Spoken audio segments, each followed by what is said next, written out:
14ാം പഞ്ചവത്സര പദ്ധതിയുടെ അവസാന വർഷത്തെ പദ്ധതി രൂപീകരണ യോഗം വണ്ടിപ്പെരിയാർ പഞ്ചായത്ത് കമ്മ്യൂണിറ്റി ഹാൾ വെച്ച് നടന്നു. വരുന്ന ഒരു വർഷത്തേക്കുള്ള വികസന നിർദ്ദേശങ്ങളാണ് വർക്കിംഗ് ഗ്രൂപ്പിലൂടെ സ്വീകരിക്കുന്നത്.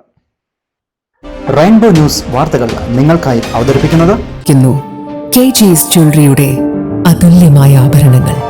KG's ജ്വല്ലറി, കോട്ടയം കട, സിൻസ് 1950. പരിശുദ്ധ സ്വർണം വിശ്വസ്ത കരങ്ങളിലൂടെ. ആ ഷോപ്സ് കട്ടപ്പന, ചെറുതോണി, അടിമാലി, നെടുങ്കണ്ടം, രാജാക്ക. 14ാം പഞ്ചവത്സര പദ്ധതിയുടെ അവസാന വർഷത്തെ പദ്ധതി രൂപീകരണ യോഗമാണ് വണ്ടിപ്പെരിയാർ പഞ്ചായത്ത് കമ്മ്യൂണിറ്റി ഹാൾ വെച്ച് നടന്നത്.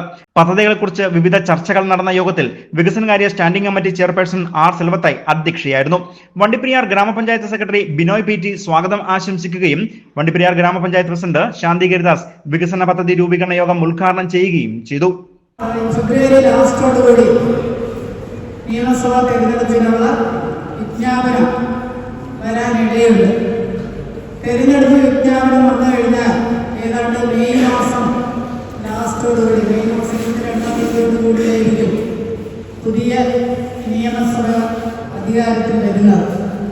ആ കാലയളവിൽ നമ്മുടെ പദ്ധതി പ്രവർത്തനങ്ങൾ അവതാളത്തിലാകുമെന്ന് ഗവൺമെന്റ് മുൻകൂട്ടി കണ്ടുകൊണ്ട് അഡ്വാൻസായിട്ട് 2026-27 സാമ്പത്തിക വർഷത്തെ പദ്ധതി ആസൂത്രണം ചെയ്ത് DPCക്ക് നൽകണമെന്ന് യോഗത്തിൽ ഗ്രാമപഞ്ചായത്ത് അംഗങ്ങൾ, കുടുംബശ്രീ പ്രവർത്തകർ, അംഗൻവാടി പ്രവർത്തകർ, വിവിധ രാഷ്ട്രീയ കക്ഷി പ്രതിനിധികൾ, പദ്ധതി നിർവഹണ ഉദ്യോഗസ്ഥർ തുടങ്ങിയവർ പങ്കെടുക്കുകയും ചെയ്തു.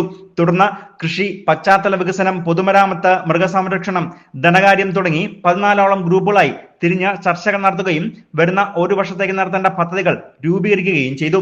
ഇനി വാർഡുകൾ തോറും നടക്കുന്ന ഗ്രാമസഭകളിൽ ഇക്കാര്യം കൂടി ചർച്ച ചെയ്യുകയും തുടർന്ന് നടത്തുന്ന വികസന സെമിനാറിന് ശേഷമായിരിക്കും പദ്ധതി നടപ്പിലാക്കാനുള്ള പ്രവർത്തനങ്ങൾ ആരംഭിക്കുകയും ചെയ്യുക. നിരവധിയായ ആളുകളാണ് പരിപാടിയിൽ പങ്കാളികളായതും. News bureau, Vandiperiyar.